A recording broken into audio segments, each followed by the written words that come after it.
Hello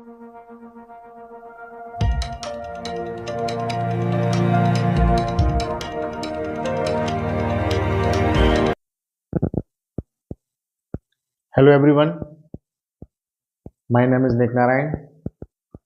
Welcome to the Learning Loop online education platform. जैसा कि मैंने पिछली क्लास में आपको पाइथन के फीचर्स के बारे में बताया था, आज मैं आपको पाइथन के एडवांटेज एंड डिसएडवांटेज के बारे में बताऊंगा।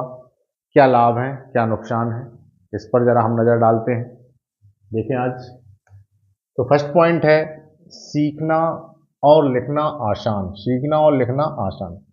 पाइथन में जब भी हम कोई प्रोग्राम बनाते हैं तो उसको लिखना और सीखना बहुत ही आसान है। पाइथन का जो सिंटैक्स है बहुत ही सरल और साफ होता है। जो बिगिनर्स होते हैं, जो इसको शुरुआत में सीखने की कोशिश करते हैं, बिगिनर्स के लिए सबसे पसंदीदा प्रोग्रामिंग लैंग्वेज है पाइथन। सेकेंड पॉइंट है हाई लेवल लैंग्वेज। यह एक हाई लेवल लैंग्वेज भी है। पाइथन हार्डवेयर की जटिलता को छुपा लेता है, मतलब जो भी उसमें कठिनाइयाँ होती हैं वो हार्डवेयर के माध्यम से पाइथन उसको छुपा लेता है, लेकिन उसमें कोड लिखना आसान हो जाता है।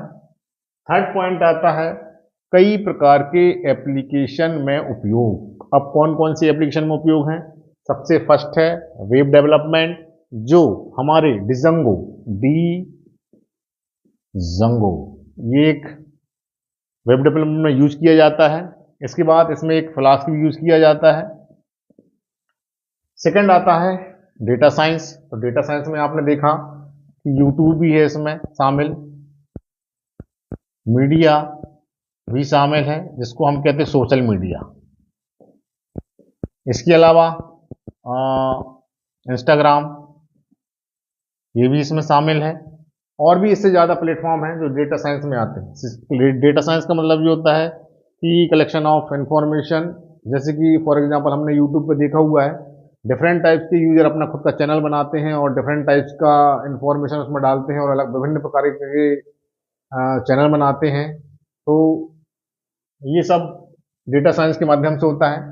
मशीन लर्निंग का मतलब ये होता है कि हमें एक ऐसी मशीन के बारे में सीखना है जो यूजर के लिए बेनिफिट हो, कुछ अच्छा हमें नॉलेज मिले उससे। आर्टिफिशियल इंटेलिजेंसी क्या होती है? एआई होती है ये।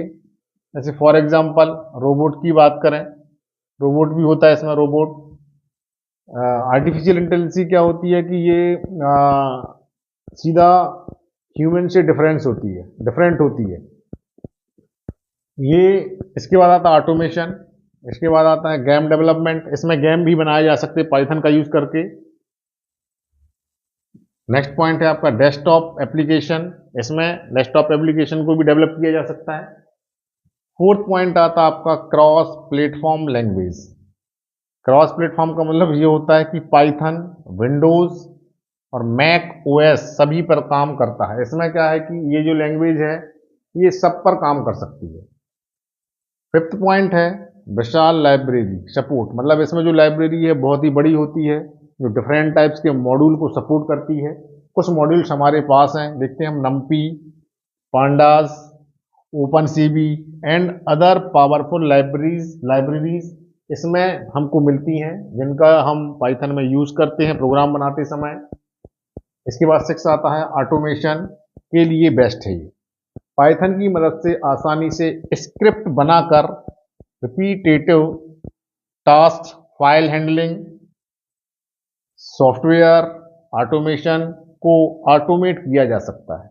यहाँ पर देखिए आप, एक पॉइंट है फाइल हैंडलिंग, जो कि वोकेशनल जो कोर्स चल रहे हैं उसमें फाइल हैंडलिंग का बहुत बड़ा महत्व है।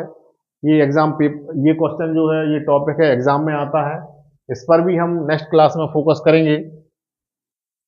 7 पॉइंट आता है आपका रैपिड डेवलपमेंट। तो पाइथन में कोड कम लिखना पड़ता है और डेवलपमेंट स्पीड इसकी तेज होती है। अब देखिए आप, पाइथन के प्रोग्राम एक लाइन के होते हैं, तो इसका मतलब ये हुआ कि कुछ प्रोग्राम ऐसे होते हैं, बड़े भी होते हैं, लेकिन इसमें हमें टाइम की बचत सबसे ज़्यादा होती है, लेकिन इसमें एरर भी फाइंड आउट होती है। तो उस एरर को भी हमें सुधारना है, लेकिन काम इसमें स्पीड से होता है क्योंकि इसमें प्रोग्राम बनाने में समय कम लगता है। इसके बाद आता है आपका 8 पॉइंट, हाई डिमांड। तो high demand and good career opportunities, मतलब जो है कि जो भी यूजर्स अगर पाइथन को यूज करता है या कोई डिप्लोमा करता है या इंजीनियरिंग करता है तो इसमें वो बहुत अच्छी अपॉर्चुनिटीज प्राप्त कर सकता है। जैसे देखें हम, वो डेवलपर भी बन सकता है पाइथन का, डेटा साइंटिस्ट भी बन सकता है, इसके बाद देखिए आप मशीन लर्निंग इंजीनियर भी बन सकता है। ऐसे डिफरेंट टाइप्स के जॉब हैं इसमें, और इसकी आज के समय में बहुत ज़्यादा डिमांड है।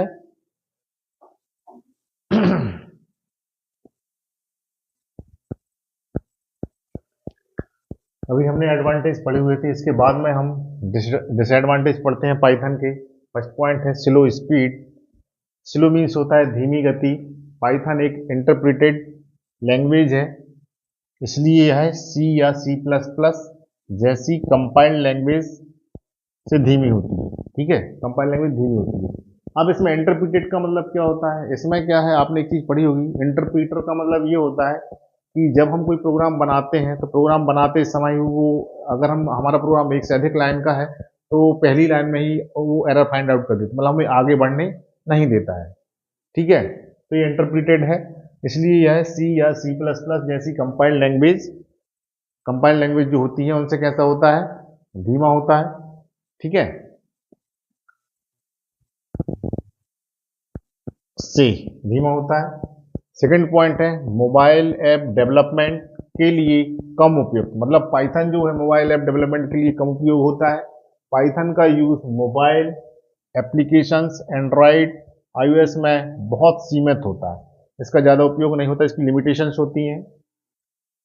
थर्ड पॉइंट है आपका मेमोरी ज़्यादा लेता है, मतलब ये है कि जो हमारी मेमोरी होती है उसको ज़्यादा स्टोरेज करता है ये। तो पाइथन प्रोग्राम अन्य लैंग्वेज की तुलना में ज़्यादा मेमोरी कंज्यूम करते हैं। फोर्थ पॉइंट है रन टाइम एरर। ठीक है, मतलब प्रोग्राम चलाते समय इसमें एरर जो आती हैं, तो देखें हम, पाइथन डायनामिकली टाइप्ड लैंग्वेज है, इसलिए इसलिए कई एरर्स प्रोग्राम चलाते समय हमें पता चलता है। फिफ्थ पॉइंट है डेटाबेस एक्सेस में कमजोर, मतलब जो भी डेटाबेस हमारा तैयार हुआ है उसको एक्सेस करने में थोड़ा टाइम लेता है, इसलिए उसको कमजोर माना गया है।